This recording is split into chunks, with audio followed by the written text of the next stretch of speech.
live episode this evening, and with me, continuing her journey through Star Trek Discovery with episode 4, Forget Me Not, is Holly Amos. Holly, how are you? And welcome back. I'm good, thank you. How are you? I'm doing good, thanks. I'm very excited that you're back. I'm very excited that I actually have my brain wired on straight for this episode because, believe you me, it's been a heck of a couple of days. Yeah, it's been a wild. I feel like it's been kind of a wild week. If a wild week that feels like I don't know, months sometimes, years sometimes. But hey, you know what? That's that. This is now. Let's talk some Star Trek. Let's get into it because this episode is awesome. And speaking of awesome, I'd like to say hi to all of our fantastic fans and listeners and viewers in the chat. So I'd like to say hello to Eric. Hello, Eric. I'd like to say hello to Dave, Evelyn. A lot of these peeps have been like chatting up a storm for this episode. Looks like there's a lot of love going on. One of the many Pauls. The Paul Fecta. I had Paul Fecta trademarked. I just put that in for U.S. trademark submission, and also was it Paul? Is it Paul Nicopia? Because I wanted Paul Nicopia. Mm-hmm. Also, in for a submission. Hello, Dominic. Nice to have you here. Hello, Dave. Hello, Chris Riker. Jane is with us tonight. Peter. Yes, there is one of the Pauls. I'm trying to see if we're having a Paul Fecta tonight. Yes, we have Paul 2, Paul 3. There we go. Paul Fecta, which makes the evening a total success. So glad you're all here. Hello, Scott. Just keep scrolling down. Matthew. Hello, Matthew. Hello, Tate. Nice to have you all with us. And Chris Riker says that I am drinking a piping hot interphase juice. I'm actually drinking a cold drink, but it's an Aractogino mug. It's an Aractogino mug. Vintage Aractogino mug, which I'm so jealous. So thank you all for joining us. And just wanted to let you know that if you wanted to get into the queue for the chat this evening, make sure that you call 669-900-6833. That's 669-900-6833. Or you know how to use the Zoom meeting ID. You know how to use your one tap on your mobile device. So any of those ways you want to get in touch with us, Earl is waiting for your call. Do we feel like people are more like advanced in Zoom usage since everybody's had to start working from home? I think so. I hope so. But here's my big gripe with, say, the professionals that have been on Zoom for the majority of the shutdown, especially like reporters and pundits and people who I think should know that they shouldn't be using like an open, like broad-based mic to pick up everything in their room. That's why I wear a headset. I'm like, I can't. There's too much noise. I know. And I'm so surprised that like broadband over the course of, say, like really important interviews isn't as stable, say with, senators or politicians that are like calling in and trying to like keep people updated with current events, and they just keep phasing in and out like sunspots are right over their house or something. But anyway. But I do feel like people are a little bit more well-versed. I feel like people are progressively not having as many technical problems simply because everybody is used to this now. Is this our new normal? I think it is in a way. For a while. Yeah. Hopefully we can get this wrapped up here pretty soon. Fingers crossed. Big time. So I just want to tell everyone what's coming up here on Mission Log, both Mission Log and Mission Log Live. Next week, Holly is going to be coming back with us, and she's going to be back with John, and they're going to talk Star Trek Discovery Episode 5, Die Trying. Wow, that's a very extreme title. Yeah, it's a really harsh title. I'm a little bit scared. And we didn't see a preview either at the end of Episode 4. Or did we? No, there was a preview at the end of the Ready Room episode, but it was just a quick scene between Saru and Michael. So not a lot. But I mean, die trying makes me feel like somebody dies trying something. What? I don't know. Yeah, but I sure hope not. That just sounds so extreme. Also, this Thursday, we have our regular mission log drop. We are going to be talking business as usual from Star Trek Deep Space Nine Season 5. And if you've been paying attention to Twitter, and I know many of you have been because of all the tweets and retweets and likes, as per the rules, cufflinksinc.com, who have supplied roddenberry.com with these, Other side. There you go. These wonderful pins that I actually am showing off correctly this evening. They've supplied us with 10 Star Trek lapel pins to Mission Log listeners. So we will pick 5 winners, each from our Facebook and Twitter pages. That's 5 from Facebook, 5 from Twitter. The contest entry is pinned at the top of each page. So just like it, tag a friend. The contest ends on December 1st, and we will pick winners at random. And when we mean random, we mean $100 bills or any bills that equal $100. That's what I call random. Just saying, you know. It's sticking out of a Star Trek hat. Yeah, you know, I'm just. Or Odo's bucket. I remember one year at Star Trek Las Vegas, we picked tickets out of Odo's bucket. The real bucket? Yeah. Oh, that's fantastic. Was there any? Were they gooey? Was there any gooey Bashir hanging out in that bucket? No, of course not. Clean bucket. Yeah, it was a clean Odo bucket. So what do you say we jump into some poll stuff? Because the polls are actually they're working for us now on Twitter, at least. And I know we can only do 4. Did you have any consternations with the poll choices for your 4 for this week? Did you have any ones that didn't make the list?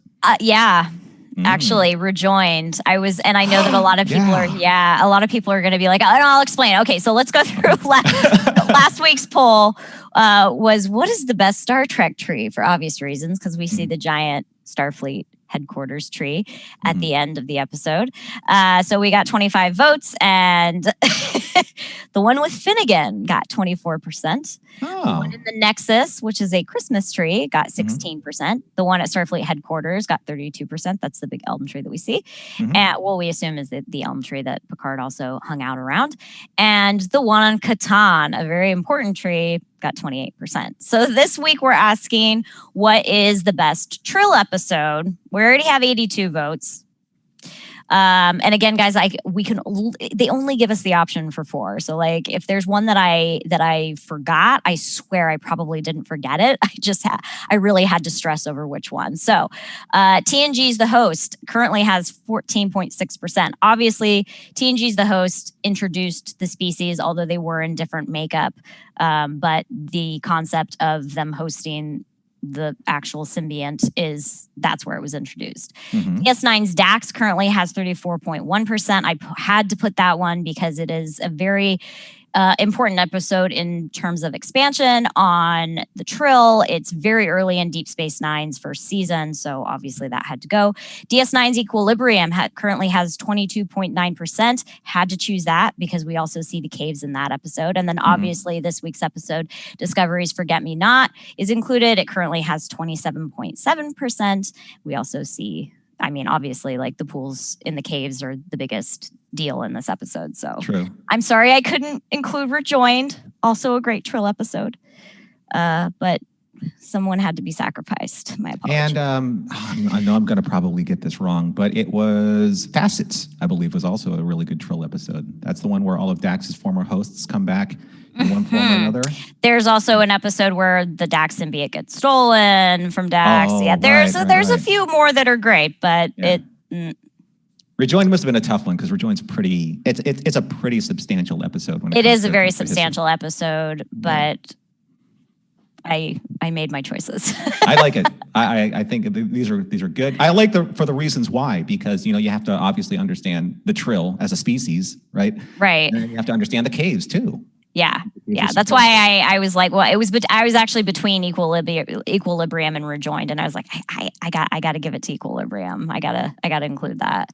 Yeah, but only in context of this week's episode that we're discussing. So, yeah. I'm sure that people have very good, positive, strong feelings about Rejoined. We already know, like, it's a great episode. So Rejoined is a great episode. Yeah. Yeah. Well, what do you say we jump into what I believe is a great episode? I hope you feel the same way. But we're going to jump into the recap of Forget Me Not. So here we go. Clear my throat. As Discovery undergoes some very much needed repairs, Dr. Hugh Culber walks the corridors and observes that the crew also needs repairs. They need to heal, to reconnect with each other, especially Detmer, who appears to be more detached than most. Meanwhile, in sickbay, Dr. Pollard confirms that Adira is hosting the Trill symbiont Tal, but a human Trill joining is beyond their understanding. Adira has no memory of how she was joined before being rescued by the United Earth Defense Force, so they set out to Trill for answers.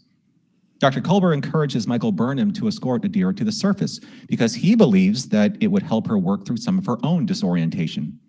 Upon reaching the surface, Burnham and Adira meet the Trill elders Voss, Guardian Z, and Leader Pav, who, after a brief discourse, shun her and demand her to leave. As they are supposedly being escorted to the ship, Voss tries to arrest them, but Burnham foils his plans as Guardian Z appears, taking them to the caves of Makala. Z believes Adira is the only future for his people and wants to reconnect Adira with Tal's memories. Back on Discovery, Saru struggles with the means to heal his crew, as Dr. Culber suggested.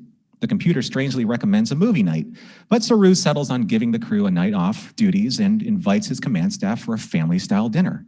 But as family dinners go, sometimes what was supposed to be a moment of healing only exposes the pain and depression many of the crew are suffering. In the caves, Adira surrenders herself to the mystical powers of the pool and suddenly disappears. Z pleads for Burnham to go in after her, just as Voss and Trill Leader Pav barge into the cave to try and stop the ceremony. Z begs them to let Burnham save Adira in hopes of also saving the Trill's only hope for a future. Amidst the wondrous depths of the pool, Burnham finds Adira and emboldens her to reconnect with Tal's memory synapses. In doing so, Adira confronts the very memory which created her emotional trauma, the death of her beloved Gray. Mortally wounded by an explosion, Gray was dying, and Adira chose to save him and all that was and is Tal by choosing to become his host. By embracing this memory, all the lives that were Tal also became known to her and accepted Adira with loving trust. Back on Discovery, Tilly returned to Saru's table, thanking him for what he attempted to do, as Stamets also came back and apologized to Tilly, knowing that he has treated her unfairly while working through a great deal of his own personal traumas. With the Elder's blessing, Adira and Burnham returned to Discovery, knowing that one day the Trill would return to the Federation. It turns out movie night was a huge success, as the crew reveled in a chorus of laughter and forgiveness, just what the Doctor ordered. Or was it Saru? Or was it the Sphere Data who also wanted to protect the crew, as the crew once protected it? In Adira's quarters, she hands Burnham a pad with the information Admiral Senna Tal wanted her to have, the location of what remains of the Federation. As Burnham leaves, Adira continues playing her cello while Gray appears to her, and only her. They both don't know how this is possible, but for now, Gray can't help but work on his beloved Adira's celloing. The end.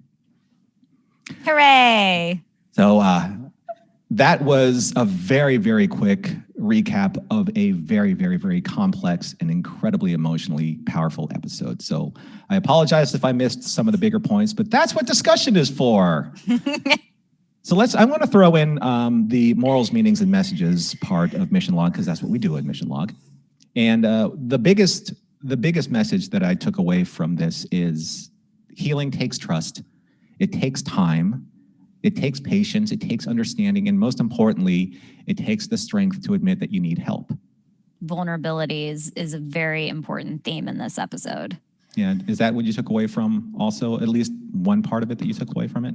Yeah, absolutely. I find it interesting that, and I put this in my notes, most people are aware of the fact that Roddenberry's vision was that there was never going to be tension between crew members. And if you watch the original series and most of the Next Generation, the tension in terms of story writing is coming from some sort of outside source, usually, alien of the week type situation, because Gene really believed that that there shouldn't be tension between the crew members on board the ships. Mm-hmm. And while I think that that's something that's sort of nice to strive for, it's obviously not actually possible, especially when you take into consideration the situation that Discovery is in. that there's going to be tension, and we see that especially with Detmer when she explodes at the table and is arguing with Stamets, because Stamets is kind of the self-anointed most important person on the ship at this point. There's no they can't really do warp drive. If they do it too much, they'll run out of dilithium. No dilithium is available, and so he's jumping them, and she's arguing that she is the pilot and like she drives the ship and you're not the most important person. And it was a really interesting argument to see, and to have all of this sort of bitterness in her bubble up. Having them argue like that is something that hasn't totally been done on Star Trek. As an audience, I believe that we connect better with the material when it represents hope, a hope for a better future. But this episode also represented reality. Like the reality is that there's always going to be people that don't get along or that have a beef with each other. And it's important for us to see them sort of apologize to each other and admit their wrongdoings. But yeah, that's what I was thinking about when they started arguing, as I was like, oh, Gene, probably this is not the vision that he had, but his vision was also not really based in reality either. You could argue. Well, it's like it's a different optimism for a different time, right? And the what they're working through in terms of a crew, and I think it was perfectly captured with Tilly and Burnham at the very beginning. Tilly said that we haven't had time to even kind of to honor their memories of their lost, and not just the lost on Discovery, but who they lost in the millennia that they've gone through, time. And they've lost their families, they've lost their friends, they lost generations of their families, if their families even exist anymore 1,000 years later. Right. And Hugh's log at the beginning of the episode was a really great encapsulation of the crew's feelings and their position, and it was a really great way to kind of inform the audience quickly but effectively on how the crew is doing. That was a brilliant teaser. Yeah, and I love the fact that we finally have the Doctor walk in the hallways and not just taking kind of like the physicals of the crew with his tricorder, but he's kind of trying to take the emotional the emotional levels of them as well. Right, which is important, and that's what he reports to Saru, is that physically they're all sound, but mentally everybody's having a rough time. Yeah, they're not fine. Physically they're fine, but we're not fine. That's okay. That's okay. They will become fine soon enough. And as much as I would love to, you and I, to keep talking and talking and talking we have about callers. This, we have callers, and we have many callers, and that's so fantastic, which means that everyone is getting something out of this episode and has something to discuss. So let's get to our first caller, and our caller is Chris with the headgear. I had to break it out. You asked last time. Holly has never seen it, so I felt, we had to bring it on. During the recap, you might have seen me put it on, so you got to see the process. But yeah. I appreciate that. Thank you. Once again, we're having a really good episode this week. What I find really interesting about the Detmer v. Stamets thing is that I feel like they're really sort of in the same place, but they haven't realized it yet. Like, they're both sort of dealing with losing the thing that defines them. Is that Detmer can't pilot because we can't warp and all of that, and we're jumping. But conversely, Stamets, we don't want him jumping too much or getting out of commission, and we're going to develop the new dark matter, whatever. And so it'll be interesting. I want to see how they pursue that, because I think they are coming from similar places, and it would be interesting to see them sort of recognize that they were dealing with the same emotions and just, have that sort of interesting resolution there. I mean, there's a lot of despair going on. So they're all either trying to suppress it in some way so that they can keep doing their job, or eventually they're going to project it in some way because, everyone kind of understands, or they find something in themselves and it's similar to what else someone else is going through, and they don't know how to cope with it. So they just let it out at the first person that they feel that deserves it. And I mean, maybe in this case, in Detmer and Stamets' case, I don't think if Stamets deserves it necessarily, but she sure felt she did, or he did. But I mean, I feel like it's also it's great commentary on mental health, right? So I have been reading books by a woman named Brene Brown, who is she's a PhD in shame research. And she talks a lot about vulnerability and being able to, not put up this facade of strength. It actually takes more strength for you to admit that there's a problem, to talk about it, to seek help. So I think that, towards the end of the episode, we see characters, Detmer being one of them, being like, I'm not okay. Yeah. And the admission of that is the first step. So I think that, that's some important commentary because, as a society, we actually are starting to have discussions about the importance of mental health. So there's a lot of the main characters that they had to embrace seeking help. Adira had to embrace it with the Trill, and the Trill had to embrace it from her. Because they were wiped out. Yeah, almost all of them. So how do we preserve our future if we don't ask for help? Right. So it's a really wonderful synergy going on with the symbiotes and with what Burnham's doing, because the only way to restore the Federation is to rebuild the Federation upon the principles of why the Federation was founded, because all of these different organizations needed to trust each other in order to move forward, in order to get Earth out of its, out of the throes of World War III and of the eugenics wars. The only way to do that is to accept the Vulcans' help. But I can't jump the timeline and talk about Enterprise. So we'll get to that years later. Remember this, bookmark this point. What else you got going on there, Chris, with the episode? We have a lot of callers here, so I just wanted to get one last thought from you before we have to move on. Yeah, I think it's interesting, and this could just be a script thing in the way they're sort of structuring the season, but so we found Earth and now we found Trill, both of which have sort of fallen from grace and lost the ideals of the Federation after the burn. And I get that you might want to withdraw from the governmental organization of the Federation, as that it doesn't exist a whole lot after the burn. But it's interesting that both of these retreat into isolationism. They're like, we're not going to hang out with the rest of you. We're just going to take care of ourselves, which I found interesting given, that there was apparently, 1,000 years of Federation before. Like, how do we so easily give up those values and 180 the other way? And I get that part of the season is going to be we're, hopping around fetch quests, teaching people the importance of being the hope and all that. But it's interesting that now we're 0 for 2, so to speak, in finding, good, caring people. Well, it seems to me, and Holly, I'd like to hear your take on this. It seems to me that everyone that they've met with so far that knows of the Federation is waiting for the Federation to return, and these little glimpses of Discovery reaching out and trying to do good and trying to establish relationships is kind of rekindling that spirit.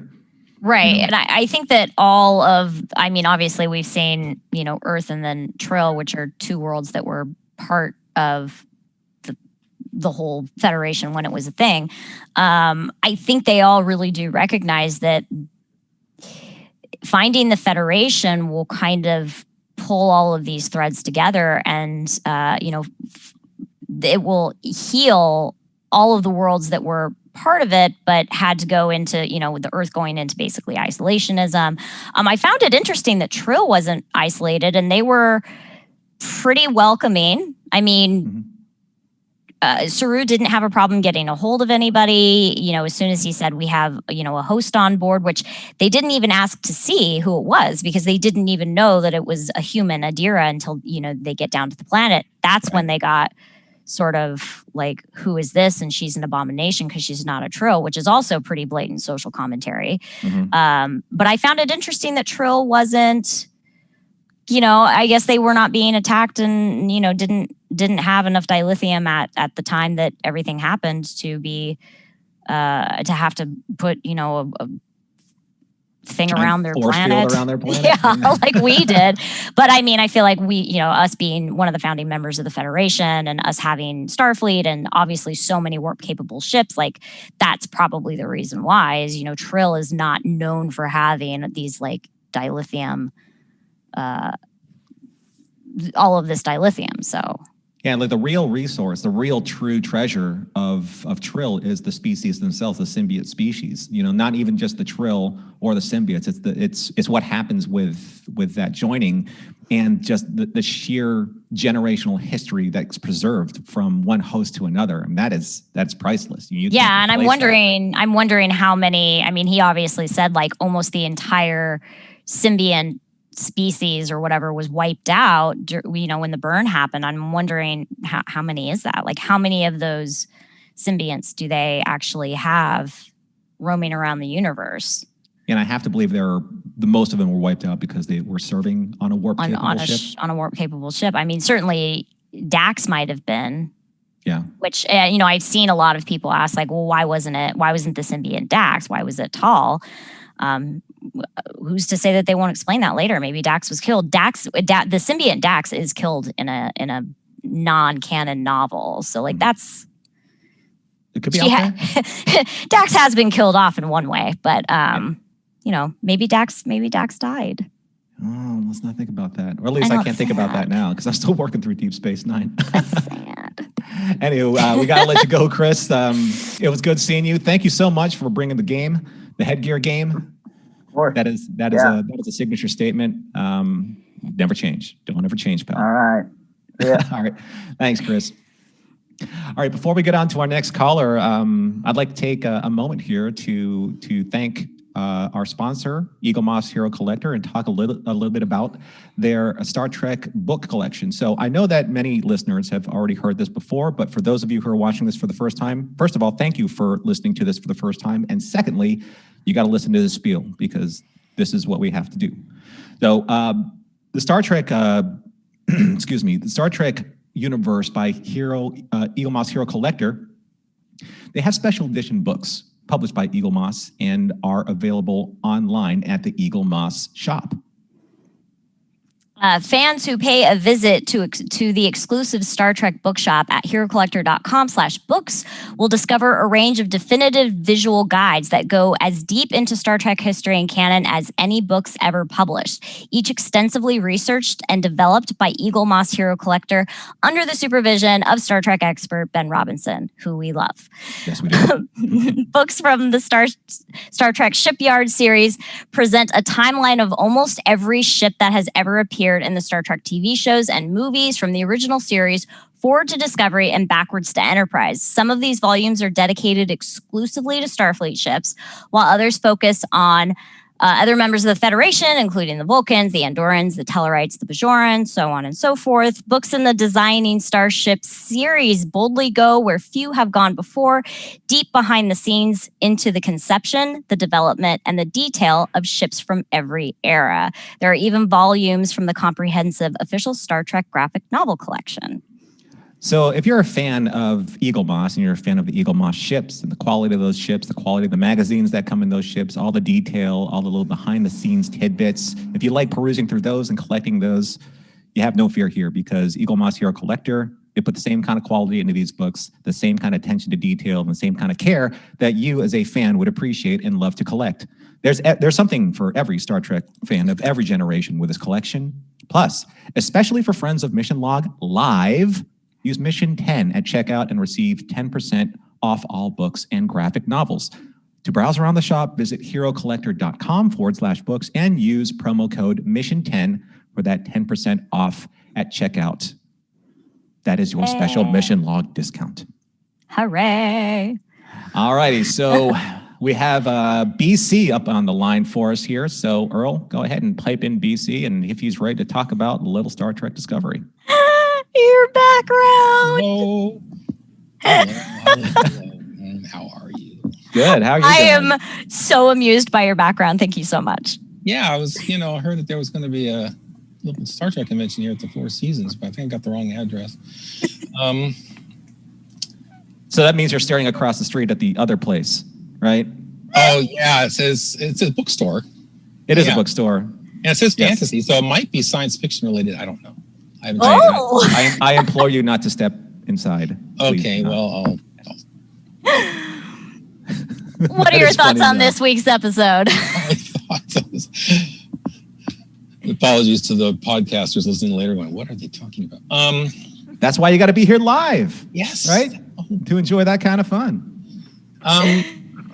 A story I thought it was a great episode. It was very emotional and everything. Of course, it brought all sorts of continuity things to mind, which I figured maybe Holly can weigh in on in terms of, for instance, well, going back to the thing you said about the Trill being wiped out, I wasn't clear if is it the symbionts that are in short supply or the hosts on Trill? Which Trill? Well, I mean, obviously, it would be the symbionts that he's talking about because he's talking about, they carry our memories, and it's the symbionts that have lived, X amount of lives, more than one. Each Trill lives a single life like a human does, but the symbiont is what's living several lives, and their history is obviously within the memories of the symbiont. So not only did they obviously lose a lot of their Trill humanoid people, but whoever was a host obviously lost. I mean, and we've seen several hosts pass away. I mean, even in this episode, we see Tall go from Gray to Adira, but and so that's possible, but not in context of a ship that they're on detonating, right? Right. So it's kind of ambiguous, but I also was wondering if they meant Trill hosts were in short supply as well, because I was a little strange how they. That's also a possibility. I would think that by the time, having had the burn happen 100 years before, that they would have had the opportunity over the course of the last 100 years to train people to become hosts. Because, the Trill hosts that we see, by and large, they're trained for many years. We learned that in Deep Space Nine. We learned that in TNG's The Host. So I would think that 100 years would be enough time for them to have enough Trill humanoids to be hosts, but there's probably not that many symbionts left. Yeah, that's actually something that I'd love to know. Like you asked before, Holly, like how many are there? Because obviously it takes a lot of preparation. It takes a lot of weeding out candidates to become hosts. And we've seen what happens when a host is not properly prepared in Deep Space Nine, when the Dax symbiont is actually stolen, and the host who steals the symbiont is not prepared. Obviously, Adira was not prepared either, and that's partially why she doesn't have memories yet. But that also could be because she's human.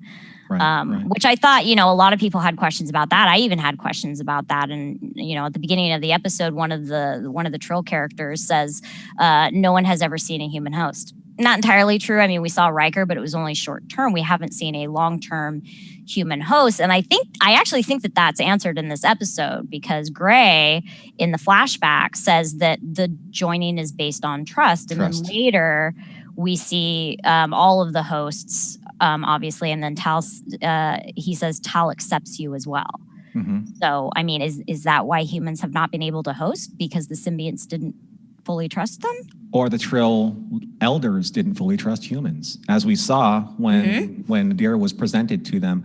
I think that's a really important point, because obviously it didn't really cause Adira any type of physical trauma or rejection, because rejection is a possibility. It's kind of like rejecting an organ. If an organ donor, is if someone puts an organ which we've seen happen.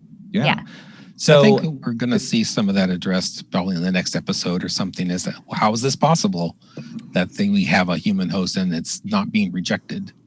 Yeah, and I think that was slightly touched on with some of the commentary in this episode, especially when she's talking to the former hosts. But I do hope that they expand on that more. I mean, my thought process was we're also 930 years into the future. There might be some technology that allows it, but I mean, I was also like, but a lot of stuff got wiped out. When you wipe out X percentage of the entire population of the universe. Like, how much brain power did we lose in that? How many, brilliant scientists and stuff is our scientific and technological advancement has it been paused because so many people were lost?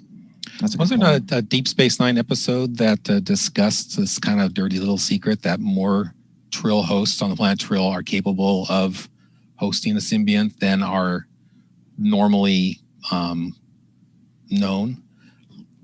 I mean, yeah, but even if they're capable, they still have to go through the training because you have to mentally prepare them for having right. They have to be mentally strong enough to handle 10 lifetimes worth of memories. I guess that's why I got to thinking it was the hosts that were in short supply because... I mean, honestly, it's both, probably. It's probably both. Yeah. And also the fact that they were on a generation ship was a little confusing. It's like, if they were on a sublight ship somewhere, then how did Adira ever get back to Earth? Right. I was thinking about that too, because she did say that they were on a generational ship, that they were both orphans. Mm-hmm. And actually the explosion that we see is an asteroid hitting the ship. Right. Which I learned reading some after chatter about it. So I don't know where the ship was. Obviously, a generational ship means that the people on board are, 2 or 3 generations out, possibly from the main crew that started with, which we also sort of see in Voyager. In like an alternate reality, we see like their sons and daughters and stuff, and like each have grown up, and like so that's kind of been done before in Star Trek. But yeah, I don't know. I'm sure that they'll explain it, but I'm really interested in seeing where the ship was, how close it was in proximity to Earth, because you also have to remember that this symbiote's last host was on an outbound ship when he was killed, but he wasn't. I mean, it obviously didn't like detonate because the symbiont was saved and then transported into Gray. Well, maybe they were like a week away from their destination at that point. So I'm really curious as to how that all sort of came together, and I'm 100% sure that they've thought about that, but it just hasn't been revealed yet. So like, where were they? What were they doing? How close were they to Earth? How did the last host die that it wasn't so bad that like the symbiont actually survived? Yeah, and it was an admiral in Starfleet. That was 12 years ago. Remember? So that was maybe he died right before then, or right after that ship left. And when Gray dies, the medical computer is like transferring it right then and there over to Adira. So like she just happens to be there, and I don't. Obviously, Gray wasn't there because he's been on the generational ship. So like we'll see. We'll see. The writers are smart. They'll figure it out. I mean, hopefully. Or they've already figured it out because they've already shot it and stuff. Well, the one other aspect of the Trill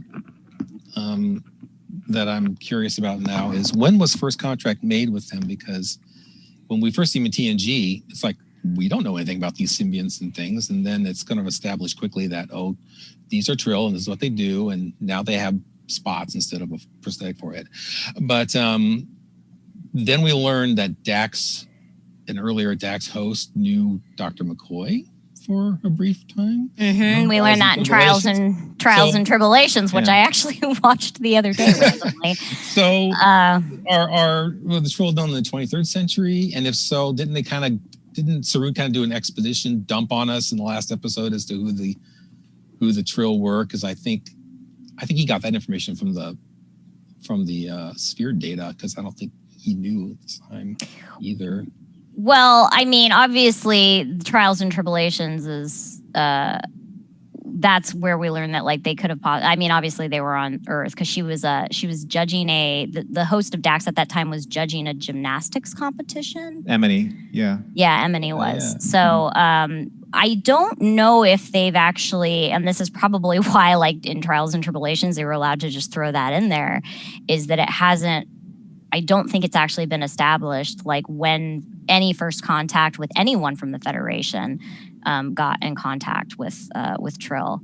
But I mean, I do know that the hosting, like the records in terms of like Trill's joining and stuff, date back to our 12th century. So, I mean, we at least know that, but I don't think that it's ever been established like when the first contact was with them as a race. And that's assuming that Emily led on that she's a Trill to McCoy.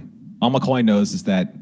I mean, right, because we do see in the same episode, Trials and Tribulations, we see Dax sort of cover up her Trill spots. So the host would remember McCoy, but McCoy wouldn't remember that necessarily that she was an alien. Right. Well, that kind of implies the Trill were sort of stealthily going around the galaxy, maybe for the first century or so. Perhaps. Really revealing, because in Next Gen, we didn't have any idea until it became a medical necessity to learn that there was a symbiont involved in the Trill. So, I think in terms of like them meeting another species, I think like early 23rd century is when they talk about the Trill talking to Vulcan, and I think that's in Destiny, Deep Space Nine's Destiny. So. See, I knew you had all the answers, Holly. She does. Don't ask me any of these hard questions. I have to think about it. I have to it's like a Rolodex in my head. It didn't take very long for you to come up with all of that. That's amazing. Okay, well, that's interesting. Thank you for edifying me on that. I feel like, and this is why I'm excited that they're doing. I mean, obviously, the expansion on the Trill in Deep Space Nine was great, but there's still all of these like weird little tidbits of information that got dropped in Deep Space Nine that they can totally work with in order to expand that entire species even more. And I'm excited that we got to see like where the sort of physical mental space of like those pools are, like where they go. Obviously, we've never seen anybody like pulled underneath like that. That didn't really happen in Equilibrium, but they didn't have the budget for it. But that expansion is, do you guys feel like that's a mental space that they're in, or is that an actual physical space? Because it wasn't really clear, and I'm interested in. I think it's a synaptic virtual space. Mental. You think it's a real space? Synaptic space. It's in the synapses. Synaptic space. Okay. Yeah. Okay, so you think that it's in there, that it's something that they're underneath the water. Something is allowing them not to drown, and what they're seeing is like being projected in their brain. That's what I think, or else they would be walking around in water. I mean, there's no wrong answer because they haven't explained what it is yet. Well, it seemed like they were holding their breath, so. Yeah, when they come up, and I also, the only thing that made me be like, oh, it's definitely a mental space is that when they're in that space, they're not soaking wet. And then when they come up out of it, also time passes differently, so they could take one breath and go through all of that within a few seconds and then resurface. Right, like we have dreams, everything seems to be going slow, but in reality, in our REM sleep, when we have a dream that we think is long, it's only a few seconds. Well, speaking of holding their breath, I'm going to have to. We have another caller waiting, so I just wanted to say thank you, BC, for these incredibly detailed questions that I couldn't answer, but I'm glad that Holly could. And appreciate you calling in, but Ken's been holding his breath for quite a while. He's hanging outside of Discovery right now, and we don't want his oxygen supply to run out. So thank you. It's good to see you, and thanks for the Photoshop work. Very funny, and very timely. I'm so pleased. All right, thanks for calling in, BC. See you later. Appreciate seeing you. All right, so Ken's up, and take a deep exhale or breathe a deep exhale, because finally you're here. All right, turn on your O2. Ken and I are good friends. Oh, good stuff. Good stuff. Kind of not a plant in the audience. This is spontaneous dialing in tonight when I saw it posted on social media. But good. You can ask Holly all the hard questions then, because it's hard. It's really hard to stump Holly, though. I mean, you got to admit. Anyways, I just not possible though. I've been stumped before. We'll give it a try. Two things I wanted to have you guys talk about a little bit more. First of all, I was fascinated by the way they brought Gray into the story, and I'm wondering, is there any precedent in either film or TV or in the non-canon books, like you've talked about, for a Trill host seeing almost a physical representation of a previous I don't believe there has been, and I will 100% admit I don't even know how many novels there are. There are so many novels. When I was maintaining the Star Trek archive at CBS, the official archive, we had an entire room that was just a library of the novels. And I mean, we had every novel that has ever been written, including, like Shatner wrote some novels. Like there's hundreds and hundreds and hundreds of them. So I don't, off the top of my head, recall there being any precedents for that aside from them seeing it when they're in those pools. So that I think that's a new concept. And if anybody in the chat wants to correct me, they're welcome to. See, I don't know everything because as many books as I have read, A, I don't think that I've read every single one. And B, it's so much material on top of we're almost at 800 episodes of Star Trek at this point. By the end of the season of Discovery, we will be. Things escape me, but I don't think that there is, no. So it's maybe fair to think that Gray is in a similar mental space as they were in the pools, right? Just in this case, just in Adira's head, right? And I think that if this had ever happened before, that it might have been recorded in Trill history. And when she asks Gray, "How is this possible?" Gray literally says that he doesn't know. That's right. But then again, the precedent of a human Trill joining has never been done either. Also, and I don't believe there's ever been also I mean, we see in Rejoined that there are two characters that were married. They were both hosts, and then their symbionts went on to two other people, and it ends up being with Dax, and so that's what we see in that episode. But I don't think that there's obviously never been any story about the symbiont going between lovers, they were in a relationship. So that might be part of it, that they obviously had an intimate connection with each other, having had that sort of relationship. So I'm interested to see how that unfolds, and I want to believe that that's probably part of it. I agree. I mean, there's the kind of like the assumption that emotionally they share a connection, and now physically they share a connection, so that you have these, getting to the technobabble of it, you have these neurosynaptic pathways that are now joined between not just the electrochemical response between, how memories are stored, but also this intangible emotional connection that they have between the two of them, like souls connecting to each other. If you want to get into this, more, existential quality of their joining, that's something that's really important. And I'm glad that they're exploring it, because sometimes you can't put a scientific term on how people want to or fight to stay connected through loss, right? Because some people, that's reinforced too by how smoothly they seem to accept it. I mean, there was no dysfunction or discontinuity. It's just yes, you're here, of course, and yes. And we also don't know, and somebody is commenting on this, and this is in my notes too. Somebody, David, says that it sounds like Gray didn't have Tal very long, which I 100% agree with. We don't actually know, but Gray was joined after Senatol, who's the character that we're actually looking for, because he's the one that has the location of the Federation. Gray obviously, Gray was on the generational ship that he literally says they were looking for the Federation. So was he obviously wasn't joined with the Tal symbiont long enough to get that information from Senna. Right. Otherwise, maybe, after he was joined in the scene that we see where he's playing the cello and she gives him, that gift, and then, the asteroid comes in and kills him. What were they do? Were they on their way to the Federation? Did he know from Senna's memories, where the Federation was? And he was like, oh, now we know, and that's what we were doing, and we're on our way. But then, why doesn't she know? Why did we go on this search? Why does Adira not know? I think the more and more and more, that the show goes on, we're going to see more revealed as those connections become stronger.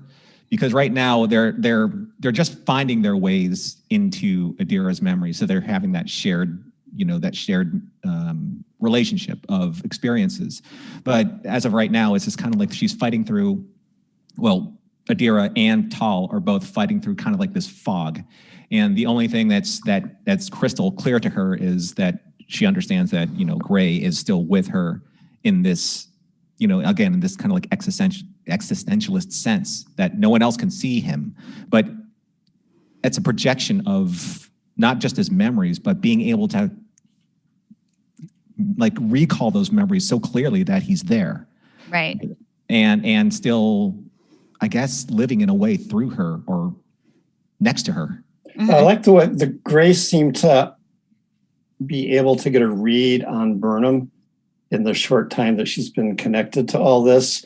Because when she says, "You haven't told her about me yet," and she says, "Well, I don't know if she'll believe it," and Gray says, "Yeah, I think she will." Like, she's very familiar with her. Like, she's already gotten a data dump, as it were, pretty complete from Adira back about Burnham.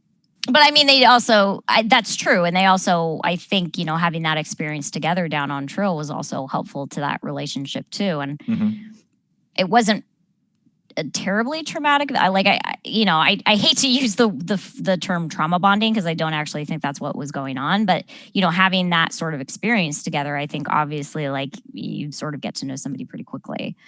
Well, I think Culber made a good choice. And I think he knows that Burnham has a natural mentoring quality.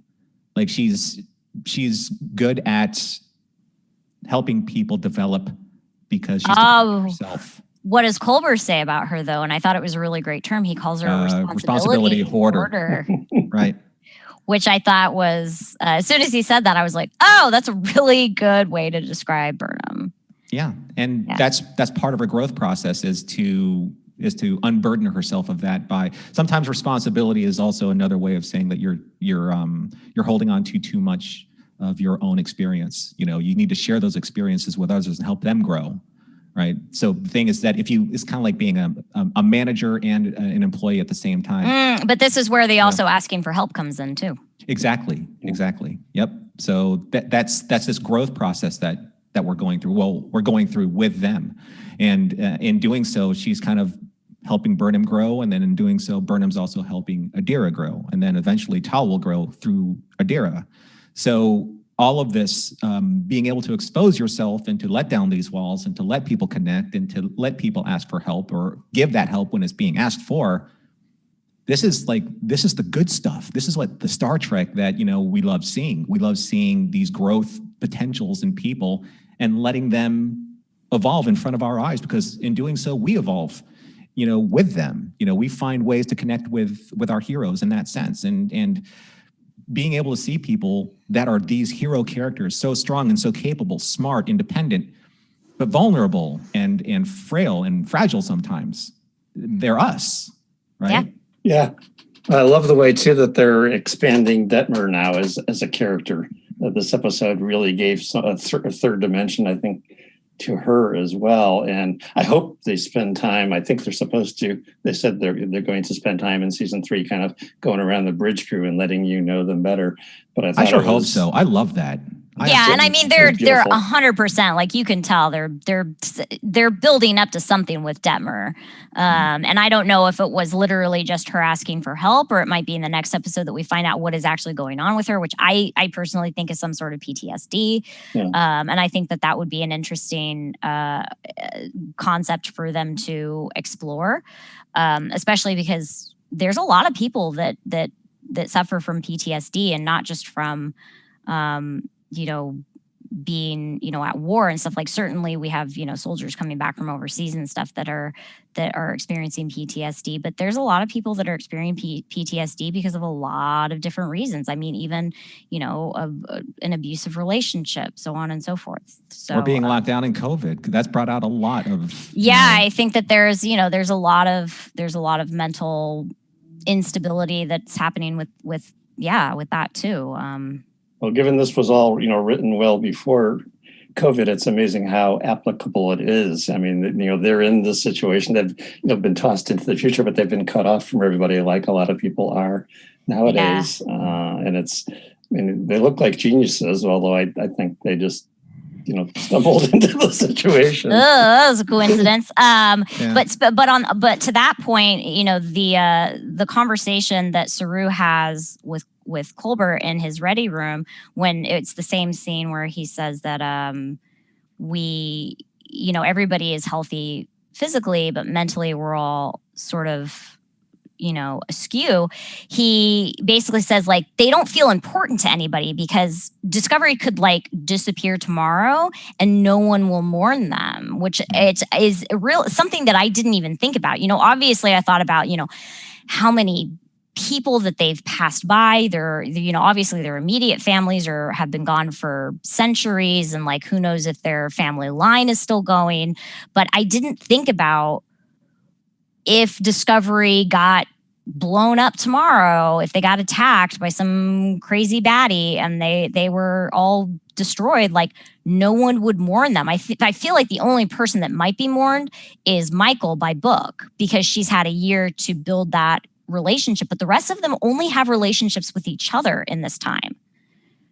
And that's why the Trill was so important in this episode, because a Trill is in many ways immortal in a sense. If they can continue to find the right host to expand the life of the Trill, they have a legacy that can span centuries. Right. And when that Trill dies, or if that Trill dies, at least, or the host dies, that Trill will live on, and those memories will live on. There will be somebody that will mourn those memories and live on to create new memories, and the cycle begins again. Right. But since Discovery is basically, they are the last of their lineage for most parts. Mm-hmm. That means that if they get blinked out of existence, they have no legacy to leave. Right. Right. Their legacy ends there. And, as at least for humankind, as obviously it affects Tilly really strongly. It affects a lot of the human species on that ship very strongly, is because the roots are gone. And it goes back to the episode before, People of Earth, when they see that tree is gigantic. It's the roots of humanity. Right. It's the roots. It's a really great representation. Yeah, it's fantastic. She touches it, she hugs it, and it grounds them all in their own mortality. But they understand that if the tree goes on, we go on. These roots go on. And they need to know that. They need to know that they have established a new future, and then they can create something from this future moving forward. That's the Federation. So that's that hope that we still see, that through line that we still see amongst all this despair, that the Federation, as long as we can continue the roots of who we are, then we live on. We live on in this cause, and we live on in this premise that we're going to bring a new hope. I'm not stealing that. A new hope, to the future that we're in now. That's important to people. That's important. Right. It is. I mean, it was so amazing to have that come out in the first episode, right when we were all perhaps in the depths of our depression, not only about COVID, but the election and everything. And it came out like just in time. Just hope is a powerful thing, and sometimes it feels like it's the only thing. Someone in the chat, and we're having a very serious conversation, but this is a great pun. Alan said, if Disco gets blown up, Book will hold a grudge. Mm-hmm. That's what Ellen does. And Alan, you better use that in one of the memes next, coming up somewhere. So, finally, I should probably let you guys go too, but let's talk about Zora for a minute. I love that it popped up so quickly here, and they didn't identify her as Zora yet, but she certainly the AI seems to have the personality. Right. So this is Star Trek. Yeah, from the Calypso, and so I think that's. I mean, having watched that and be like, how did the Discovery get there? Why is the computer like that? But yeah, this is. I mean, obviously they had this in mind for a long time. Like the writers know what they're doing, you guys.